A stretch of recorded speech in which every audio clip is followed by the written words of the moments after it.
Balazs Trends here from Chrono24 with my beautiful colleague Carol Rich visiting from sunny Miami with the heat on the wrist. What is that again? Got an Omega Speedmaster Sapphire Sandwich, to be precise. They're one of my favorites.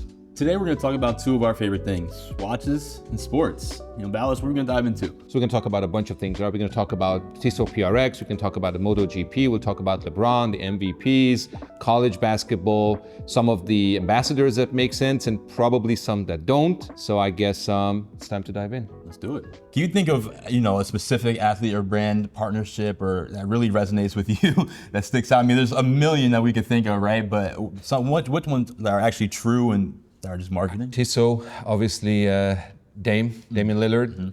I'm pretty sure that Damian Lillard has a very good contract. I'm sure he could buy whatever watch he wanted. Yet he is staying with Tissot. I think that's pretty commendable. That's cool. Tony Parker is another guy.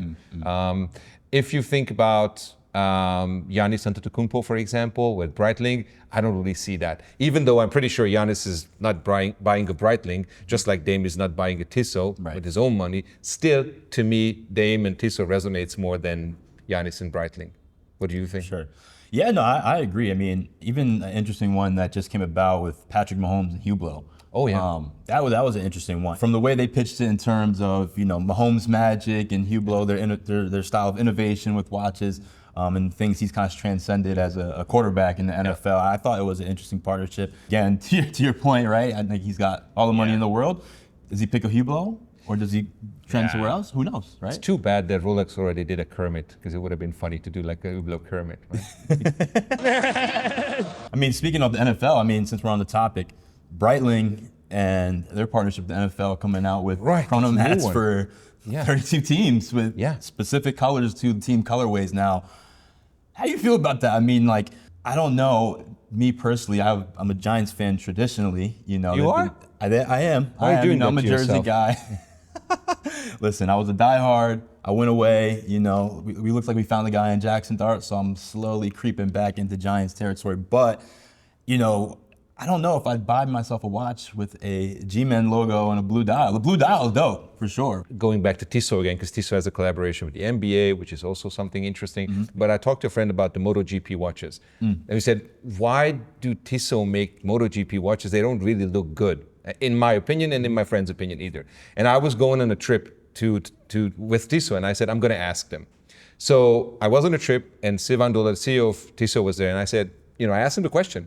And he said, the people who buy those watches are not watch fans, they're MotoGP fans. So I guess that's the answer to you as well. Like the people who buys a Breitling with the Giants or a Commanders, whatever logo, they're not necessarily Breitling fans, they're probably fans of the franchise, they're friends of the league and whatever the case may be. Having said that, would I buy one? Even if I was a diehard Giants fan, which I'd never be, I would probably not get one. Right, it was really interesting, there are some colorways I did like. I'm not a Browns fan, but I thought the Browns colorway chrono mount that they did was actually... I kind of like the Browns though. Hey, shout out to Shador Sanders, put him in. Perfect time. There you go. But do you think that will transcend to other sports, other leagues? I am not even sure how I feel about sports leagues and watches. It's such a reach to get the brands involved with the league. I don't know. I'm not going to say it's a desperate move, but kind of. Another thing I've always thought was kind of interesting, and if it really helps brands or not, really these collab watches, right? But on a high level, right? Think Tom Brady and Audemars Piguet, or LeBron and the new Richard Mille they just came out with. Do you think that really helps the average collector trying to really dive into those brands, right? For one, can the average Joe get into a Richard Mille, right? I think it's an awesome collaboration. It brings cool innovation to the market and to the industry, but how effective is that really on the average watch enthusiast or just someone that's really trying to grow into these brands? I have no clue. I think, like Tom Brady, you saw him with a bunch of watches, right? He did Jacob, he did AP and Tag, I think, or whatever it was before. So I think that Tom Brady is the GOAT when it comes, in football. But when it comes to watches, I really don't need a suggestion from him, because he's been all over the place. LeBron, again, I mean, Richard Mille, they do these high performance athletes, you know, like cyclists, Right. Tour de France and stuff like that. When you love LeBron, you like it for what he did in the court, or maybe off the court. Maybe not so much for his choice of watches. He was also with AP for a long time, where he did a lot of APs and he does other stuff. I think even at the what was recently the Hall of Fame for the Redeem team, he was wearing this Richard Mille. I'm like, man, it's the Hall of Fame. Just put a nice watch on. Right, It's a nice watch, but it's, you know, to me, it just did with a suit and tie and whatever. It's just not my thing. Yeah, I mean, you know, and obviously he's been seen wearing, you know, Tiffany 5711, but you know, plenty of times, you know, like honestly, I think Rolex hits it on the nail pretty good. Oh yeah. I mean, when I think of Rolex and some of the athletes they, you know, endorse or sponsor or really ambassadors for them. Yeah. You know, Roger Federer, right? I mean, Very strong. I think when I think of just like a Wimbledon date dress, I see Roger Federer's like facing the dial basically at this point. He's great. He's very, very strong. You know, and some of the, I mean, obviously Zendaya. Zendaya's a new one. It's a new one. You know, even Ben Shelton, the tennis player. You know, go Gators. But yeah, I mean, I think they really always hit on the head with kind of just the mark of like excellence, longevity, you know, craftsmanship, innovation in their own, you know, field of competition. Sure. I think they are pretty synonymous with the Rolex brand for sure. Yeah, totally. One thing that's really, really interesting too, we're kind of on the topic of sports and we're talking about watches and how it affects on the sidelines, right? Like, especially in the NFL. Yeah. One thing we've seen, like Odell Beckham wearing a Richard Mille while playing.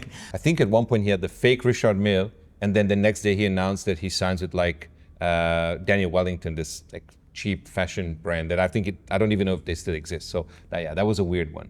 But what's the guy's name? The head coach of the Dolphins. Mike McDaniel. There you go. He was on the news maybe a year ago, a couple of years ago with the gold Breitling. Yeah. And I think he had some super interesting comments saying, the particular item was a purchase that I made in OTAs. I basically told the team how confident invested I was in them because I would have to default on my mortgage if they failed. and that was a good move, right? It's like, okay, I spent all my money, I bought a nice watch, now I got to do something with the team, and he did. Right. Yeah, I mean, it's interesting to see. I mean, back in the day, right, you think of a coach on the sideline with a watch of some sort. It's going to be a stopwatch around the neck, old Bill Belichick style, Apple right? Watch or you know, whatever. now even, you know, sometimes I've seen JJ Redick, Los Angeles Lakers head coach, seen him with a Panda Daytona on the wrist on the sideline. Not too shabby at all. Did you see that in college when you were playing?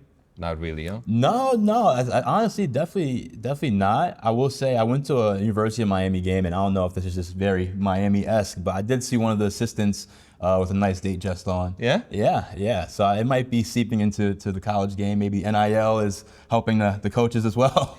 I mean, they make good money, right? Those coaches. So, and I think now the players, I'm not sure how it is, but with the college players, they can get paid or they can get. Yeah, for sure. Which wasn't the case a couple of years ago, right? For sure. And honestly, I'm super surprised that a lot of brands haven't dived into that route yet. Yeah, maybe it has to do with the fact that it's, you know, mostly US, right? Like, I mean, obviously college sports is popular in Europe, but not as popular as in the US. So it's just a single market, huge market, but it's just a single market. So perhaps that's the reason. As a brand, I feel you always have to find, you know, a new area, a new territory to tap into, right? Whether that's professional sports, great. Whether that's art, great. Music, great. College sport is semi-professional, you could say. It's a brand new untapped territory that could become something interesting in the future. Of course, people, you know, when you're in college, when you start your career, you don't have the money to buy a Patek, so obviously it makes no sense. But as we talked about it earlier, with the Tissot PRX, for example, you may want a nice looking watch, decent watch, affordable price. That's the type of brand, like the middle brands for Swatch Group, Casio, Seiko, all of that stuff definitely makes sense in my opinion. Well, Balazs, I think we can sit here and talk watches and sports probably till we're blue in the face, but unfortunately we do have some more work we got to do. Now we want to hear from you, your favorite watch ambassadors, brands, collaborations. We'd love to hear from you. Leave us a comment. We'll see you on the next one.